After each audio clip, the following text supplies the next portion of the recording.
la victoire de l'amour, la victoire de la vie. On est tous des frères et sœurs dans la gloire du Seigneur. La victoire de l'amour, c'est la joie dans nos cœurs. On est tous des gagnants d'abondance de gloire.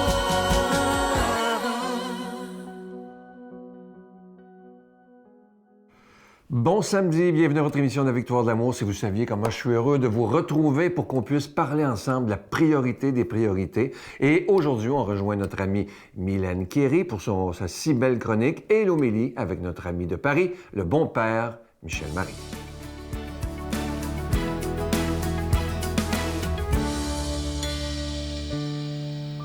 Bonjour et bienvenue à cette chronique à cœur ouvert.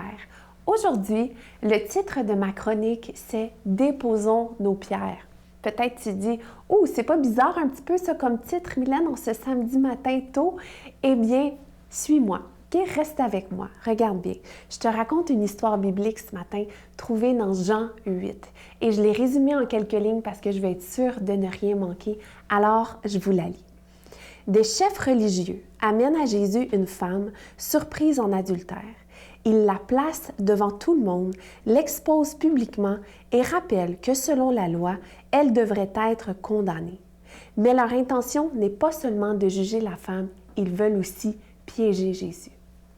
Au lieu de répondre immédiatement, Jésus se baisse et écrit sur le sol. Et regardez bien ce qu'il écrit au verset 7 dans Jean 8. « Que celui de vous qui est sans péché lance le premier la pierre. » Un à un, les accusateurs quittent, du plus âgé au plus jeune, et finalement Jésus se retrouve seul avec la femme et lui demande « Où sont ceux qui t'accusaient? » « Personne ne t'a condamné? » Elle répond que non. Et Jésus lui dit « Moi non plus, je ne te condamne pas. Va et ne pêche plus. » Et ce matin, je veux nous poser deux questions. La première question, as-tu une pierre à la main? Est-ce que tu fais partie de ce groupe de personnes qui est prêt de lancer une pierre à quelqu'un? On va tous se le dire. On a tous cette tendance humaine de condamner, de critiquer, de juger et personne ne fait exception à la règle.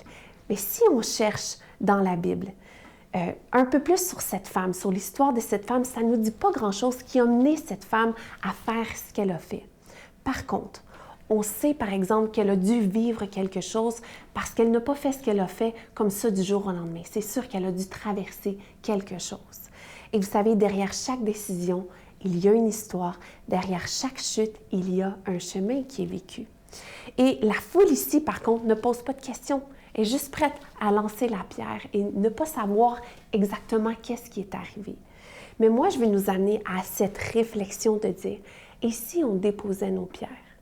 Si on déposait nos pierres ce matin et qu'on posait la question, qu'est-ce que cette personne, pas seulement cette femme, mais qu'est-ce que cette personne que j'ai tendance à juger, à critiquer, à vouloir accuser, qu'est-ce qu'elle a vécu pour faire ce qu'elle a fait et pour agir comme elle agit, pour en arriver là? Et comprenez-moi bien ici, je ne suis pas en train de justifier les gestes et les actions de cette femme, pas du tout. Ce que je dis, c'est ceci. Avant de condamner, cherchons à comprendre. Cherchons à comprendre ce que la personne a vécu. Avant de juger, regardons notre propre cœur. Qu'est-ce que Jésus dit? Où sont tes accusateurs? Que celui qui est sans péché jette la première pierre. Alors, il faut s'examiner soi-même. Avant de lancer une pierre, prenons le temps de réfléchir. Et je pense qu'il est là le message de Jésus dans ce passage. Et ma deuxième question, es-tu celui ou celle qui reçoit des pierres en ce moment? Regardons bien dans Romains 8.1 ce que ça dit. Il n'y a aucune condamnation pour ceux qui sont en Jésus-Christ. Oui, les hommes condamnent, mais Jésus libère et relève. Et en Christ, il n'y a plus de condamnation puisqu'il a porté le poids de tous nos péchés à la croix. Alors, en conclusion aujourd'hui, que tu sois celui qui a une pierre à la main ou celui qui reçoit les pierres, Jésus t'invite à faire un pas. Si tu as cette pierre, dépose-la. Et si tu es celui qui la reçoit, alors relève la tête, puisqu'il n'y a plus aucune condamnation pour celui qui se retrouve en Jésus-Christ. C'était de mon cœur au vôtre. Notre Père qui es aux cieux, Que ton nom soit sanctifié, que ton règne vienne, que ta volonté soit faite sur la terre comme au ciel. Donne-nous aujourd'hui notre pain de ce jour. Pardonne-nous nos offenses, comme nous pardonnons aussi à ceux qui nous ont offensés. Et ne nous laisse pas entrer en tentation, mais délivre-nous du mal, car c'est à toi qu'appartiennent le règne, la puissance et la gloire pour les siècles des siècles. Amen. La Victoire de l'amour vous invite à sa retraite spirituelle les 30, 31 octobre et 1er novembre 2026 sous le thème « Revenir à l'essentiel ». En compagnie du Père Gauthier, David Bernard, spectacle de Patrick Normand, Nathalie Laure et Steph Cars, Jessica Poulain, Miguel Padilla et Sylvain, au magnifique domaine Château-Bromont. Réservé au 514-523-4433 ou sans frais au 1-888-811-9291. Tous ensemble pour revenir à l'essentiel. C'est avec beaucoup de joie que je vous présente le cadeau du mois de juin. Il s'agit d'un très, très beau bracelet, une exclusivité de la Victoire de l'amour, qui est en véritable pierre, orné d'une petite breloque de la Vierge Marie. Je vous rappelle que ce bracelet, il est déjà béni. Il y a beaucoup de gens aussi qui nous demandent s'il nous reste des petites croix. Ça a été tellement populaire, ces croix-là. C'est vrai qu'elle est très, très belle. Vous la voyez à l'écran présentement. Il nous en reste encore quelques-unes, alors vous pouvez toujours les commander. Je vous rappelle qu'avec un don de 25 $, vous recevez un cadeau, et avec un don de 40 $, vous recevez 2 cadeaux. Je vous rappelle également que vous recevrez un reçu pour fin d'impôt. Merci de tout cœur de ce que vous faites pour la Victoire de l'amour. Certains d'entre vous, depuis plus de 31 ans, ça me touche beaucoup. Merci de votre don financier, mais aussi de votre prière, parce que sans la prière, cette émission-là n'aurait pas pu exister aussi longtemps. Alors, merci de tout mon cœur. Alors, je vous rappelle le cadeau, ce magnifique bracelet en pierre véritable, orné d'une petite image de la Vierge Marie, et la croix est toujours disponible. Voici comment vous procurer ces cadeaux. Par la poste à la Victoire de l'amour, casier postal 120, succursale Boucherville à Boucherville, le J4B 5E6, ou par téléphone, par carte de crédit, du lundi au jeudi, de 8h à 17h, au 514-523-4433, ou à notre numéro sans frais, le 1-888-811-9291. Également sur notre site Internet, le www.lavictoiredelamour.org. Avec votre don, vous recevrez aussi un reçu pour fin d'impôt. Merci de donner des mains à la Providence. Merci d'investir dans votre foi.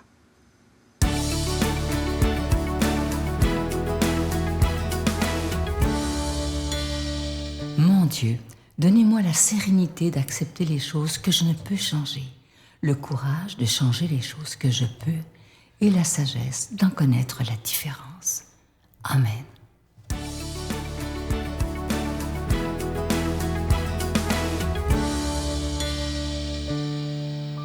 Mes frères et sœurs bien-aimés, un grand bonjour à vous tous. L'été n'est plus très loin et je suis donc heureux de vous retrouver déjà sous le soleil de Paris avec un joli passage d'Évangile qui, certes, ne va pas nous ménager et au fond, c'est très bien ainsi. Mais soyez rassurés, nous avons réveillé l'Esprit Saint en nous il y a peu de temps, le jour de la Pentecôte, et par conséquent, nous sommes tout à fait à même dans son souffle, de corriger en nous ce qui n'est pas conforme à l'Évangile. Aujourd'hui, Jésus dit « Méfiez-vous des scribes qui tiennent à se promener en vêtements d'apparat, qui aiment les salutations sur les places publiques, les premiers rangs dans les dîners. » Et là, permettez-moi de vous dire que Jésus ne manque pas de délicatesse, car il met en garde les apôtres contre les scribes, avec l'espoir qu'ils vont comprendre qu'ils peuvent aussi leur ressembler, et nous, bien sûr, derrière eux.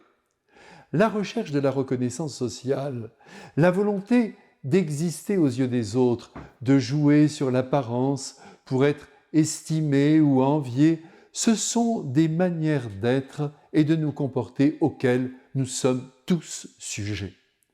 Et en soi, ça ne serait pas si grave que cela si nous n'étions pas chrétiens. Mais comme nous le sommes, je vous rappelle que le Christ veut que l'image que nous donnons à voir de nous-mêmes soit conforme à ce que nous sommes vraiment. Si nous communions tous les dimanches, très bien. Si nous prions tous les jours, très bien. Si nous défendons la foi chrétienne, mais tout cela est parfait, mais à la seule condition que nous vivions selon les lois de l'Évangile, que nous pensions comme le Christ et que nous agissions bien sûr comme lui. Par conséquent, lorsque Jésus dit « Méfiez-vous des scribes », nous devons comprendre que cette parole signifie « Méfiez-vous de vous-même ». Contrôlez votre intérieur, qu'il soit conforme à ce que vous montrez de vous. En un mot, ne donnons pas prise à l'hypocrisie. Depuis longtemps déjà, je cherche tous les jours dans l'Évangile ce que Jésus nous a apporté en propre. Et il y a un certain nombre de points qui ne sont pas négociables. N'allez pas chercher du côté des faiblesses et des fragilités. Tout le monde est pécheur, vous et moi. Le problème n'est pas là. En revanche, ce que nous pouvons modifier, ce sont d'abord nos idées, qui, encore une fois, doivent être celles du Christ, et nos actes aussi, qui doivent impérativement ressembler aux siens. Il se peut d'ailleurs que vous ne recherchiez pas les premières places dans les dîners, que vous ne paradiez pas avec vos nouveaux habits ou votre belle voiture. Il se peut aussi que vous n'aimiez pas être salué par tout le monde ou encore reconnu comme le meilleur des hommes. Et tant mieux si vous en êtes là. Mais il se peut aussi que, sur d'autres points, vous ne soyez pas, je ne sois pas, au rendez-vous des attentes du Christ. Par exemple, au cœur de son enseignement, nous trouvons l'appel impératif à ne pas juger les personnes. Voilà déjà un point sur lequel nous ne sommes pas assez vigilants, mais reconnaissez-le. L'interdiction est formelle de la part du Christ, et pourtant, nous ne nous gênons pas pour juger les uns et les autres, tout en nous proclamant les fidèles du Christ. Voilà une incohérence. Et ce n'est pas tout, je change de registre. Il se peut que vous, comme moi, nous refusions de pardonner à quelqu'un qui nous a fait du mal ou qui nous a blessés très profondément. Vous allez me dire, ce n'est pas facile. D'accord, mais c'est un ordre du Christ. Et il faut donc s'employer à y parvenir. Car Jésus a dit, en outre, « Si vous ne pardonnez pas de grand cœur, je ne vous pardonnerai pas non plus. » C'est à prendre très au sérieux, du moins si, encore une fois, on se proclame chrétien. C'est dire que, très souvent, nous sommes en porte-à-faux avec le Christ. Nous sommes comparables aux scribes qui prétendent mettre en œuvre la loi de Dieu, mais qui ne la respectent pas. Chers amis, soyons heureux d'être aujourd'hui recentrés par le Christ sur ce que nous devons vivre. Il en va de notre bonheur et de celui des hommes, car le bonheur dépend du témoignage de notre vie. Je vous bénis maintenant de grand cœur. Amen. Je vous salue Marie, pleine de grâce. Le Seigneur est avec vous. Vous êtes bénie entre toutes les femmes, et Jésus, le fruit de vos entrailles, est béni. Sainte Marie, Mère de Dieu, priez pour nous pécheurs, maintenant et à l'heure de notre mort. Amen.